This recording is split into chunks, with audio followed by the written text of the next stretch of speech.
Both now endeavoring to ages of ages, amen. Today we celebrate the life of Julian of Tarsus in Cilicia.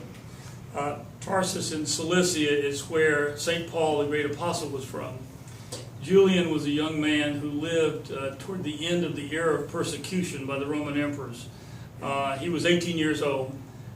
He was from a noble family. His father was a Roman senator, which meant he was like a nobleman. And he and his mother, after his father's death, became converted to Christ. And what happened is the regional deputy, imperial deputy of the Roman emperor, found out that he was a Christian admired by others. And so they arrested him, and they tortured him for a full year, trying to get him to give up Christ and to offer worship to the pagan idols. And he refused. Toward the end, they even arrested his mother, and they tried to get her to convince him. And in prison, instead of convincing him to give up Christ, she kept encouraging him to stay steadfast in his devotion to Christ, even if he had to die. And eventually what happened is they sewed him up in a gunny sack with scorpions and snakes and threw him into the water to drown. And he died in the year 305. And he did remain faithful.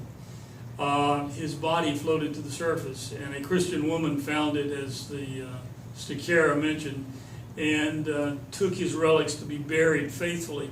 And they were then translated, Angelica, that means that they carried his bones to Alexandria, one of the great cities of the Roman Empire, where he was buried in a church. And then later they translated his relics as he carried them from Alexandria to Antioch. And John Chrysostom himself, the greatest preacher in the history of Christianity, said that his bones represented the fire of devotion to Christ.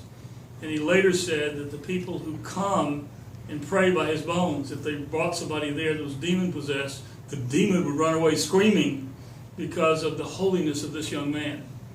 And so we remember his faithfulness and devotion to Christ, and we also remember a mother who, instead of trying to convince her son to give up Christ to save his life, convinced him to obtain life in eternity by being faithful to Christ.